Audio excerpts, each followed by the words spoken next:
కారం రంగు రుచితో ఉంటుంది. ఆచి మిరపపొడి అదరగొట్టే కారం రంగు రుచి. మంత్రి పొంగులేటి శ్రీనివాస్ మాట్లాడుతున్నారు, లైవ్ చూద్దాం. ఈ గౌరవ ముఖ్యమంత్రి గారు కేబినెట్ ఆదేశం జారీ చేయడం జరిగింది. ఆ జరిగిన డ్యామేజ్ ని పూర్తి వివరాలతో రావాలని, దాని మీద ఆ సమీక్షలో ఏవైతే నష్టం జరిగిందో వాటికి శాంక్షన్స్ అన్నిటినీ ఇచ్చే విధంగా నిర్ణయం తీసుకోవడం కోసం ఆ సమావేశం మండే ఈవినింగ్ 4 o'clockకి సమావేశాన్ని ఏర్పాటు చేయాలని కేబినెట్లో ఈరోజు నిర్ణయం చేయడం జరిగింది. రెండవ అంశం,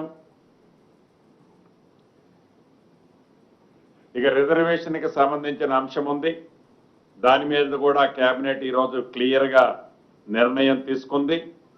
దాని గురించి మా సహచర మంత్రివర్యులు పొన్నం ప్రభాకర్ గారు ఆ సబ్జెక్ట్ గురించి పూర్తిగా మీతో విశ్లేషిస్తారు. ఏదైతే ఈ రిజర్వేషన్లకు సంబంధించిన బిల్స్ గతంలో ఆర్డినెన్స్ ద్వారా గౌరవ గవర్నర్ గారికి పంపామో ఆ అంశాలను కూడా ఆ బిల్స్ అన్నిటినీ రేపు అసెంబ్లీలో పెట్టి ఆమోదింప చేసుకోవాలని కూడా కేబినెట్లో నిర్ణయం తీసుకోవడం జరిగింది. ప్రధానంగా తెలంగాణ రాష్ట్రం ఏర్పడిన తర్వాత ఈ గోశాలలకు సంబంధించిన అంశంలో ఈ గోశాల సంక్షేమ బోర్డుకు ఒక బోర్డుని కాన్స్టిట్యూట్ చేయాలని, ఏవైతే పేరుకు అనేక గోశాలలు వందల సంఖ్యలో ఉన్నా ఆ గోశాలలో ఆ గోవులు పడుతున్న ఇబ్బందులు, వాటి పరిస్థితిని ప్రత్యక్షంగా చూసిన ఈ ప్రభుత్వం ఈ గోశాల మీద గతంలో ఒకసారి కేబినెట్లో విధి విధానాలు నిర్ణయించుకొని ఈరోజు క్లారిటీగా దీనికి సంబంధించిన బోర్డు ఇతరత్ర దీనికి ఫండ్స్ ఏ రకంగా రేట్ చేయాలి, సిఎస్ఆర్ నుంచి ఎలా చేయాలి, ఏం చేయాలన్నది పూర్తి విధి విధానాలతో ఈరోజు కేబినెట్ దానికి సంబంధించిన అంశాన్ని కూడా క్లియర్ చేసుకోవడం జరిగింది.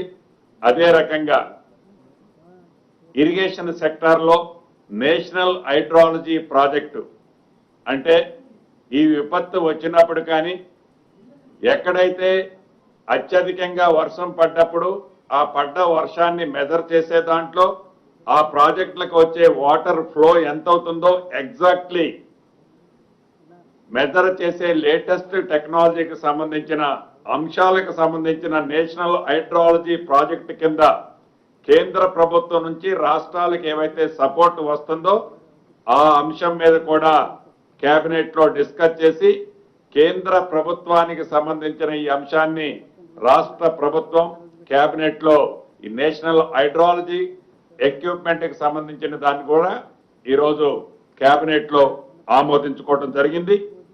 అదే రకంగా 2022-23 ఆనాడు రబీ సీజన్కి సంబంధించిన ధాన్యాన్ని సేకరించిన ధాన్యాన్ని ఆనాటి ప్రభుత్వంలోనే టెండర్లు పిలిచి ఆ పిలిచిన టెండర్లని కొన్ని ఉద్దేశపూర్వకంగా డ్రాగాన్ చేసుకుంటూ వస్తూ 2023 డిసెంబర్ 7వ తారీఖు నాడు ఈ ప్రభుత్వం ఏర్పడిన తర్వాత దాని మీద ఒక పాలసీ డెసిషన్ తీసుకొని టెండర్లు ఫైనలైజేషన్ చేసిన తర్వాత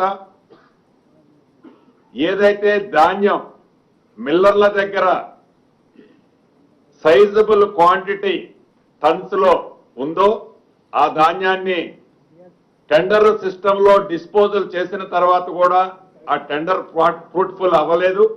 సుమారు 7 లక్షల మెట్రిక్ టన్నుల ధాన్యం ఆనాటి ప్రభుత్వం 2022-23 సంవత్సరంలో మిల్లర్లకు ఇచ్చిన ధాన్యం రికవరీ కాలేదు. దీనికి సంబంధించిన అంశం కూడా ఈరోజు కేబినెట్ లో డిస్కషన్ వచ్చింది. ఏ ధాన్యం అయితే మిల్లర్ల దగ్గర నుంచి 2022-23 సంవత్సరంలో ఇచ్చిన ధాన్యం రికవరీ కాలేదో ఆ ధాన్యానికి సంబంధించి న్యాయపరమైన అంశాలు క్షుణ్ణంగా పరిశీలించి ఆ ధాన్యాన్ని ఆ మిల్లర్ల దగ్గరే ఏదైతే టెండర్ వేసినప్పుడు వచ్చిన బిడ్డు రేట్ ఉందో అది దొడ్డు ధాన్యానికి ఒక రకం, ఫైన్ ధాన్యానికి ఒక రకం, బిడ్డు ఏదైతే వచ్చిందో ఆ బిడ్డు ప్రకారం ఆ మిల్లర్ల దగ్గర రికవరీ చేసే విధంగా ఎవరైనా మిల్లర్లో పేమెంట్ చేయకపోతే వారి మీద అవసరమైతే చట్టపరంగా పీడీ యాక్ట్ పెట్టడానికి కూడా ఈ ప్రభుత్వం వెనకడుగు వేయొద్దని కేబినెట్ లో నిర్ణయించి దీనికి సంబంధించిన పూర్తి వివరాలు న్యాయపరమైన అంశాలు ఇతరత్రా కూడా మొబిలైజేషన్ కేబినెట్ సబ్ కమిటీ ఏమైతుందో వారిని నిర్ణయం తీసుకునే అధికారాన్ని కేబినెట్ లో ఈరోజు ఇవ్వటం జరిగింది. అదే రకంగా రాష్ట్రంలో మత్స్య సహకార సంఘాలు ఉన్నాయి.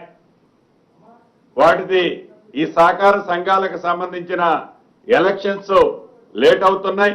దీనికి సంబంధించిన దాంట్లో పర్సనల్ ఇన్ఛార్జీల్ని మత్స్య సహకార సంఘాలకు సంబంధించిన సంఘాలకు పర్సనల్ ఇన్ఛార్జీల్ని నియమించడానికి కేబినెట్ ఈ రోజు ఆమోదం తెలిపింది.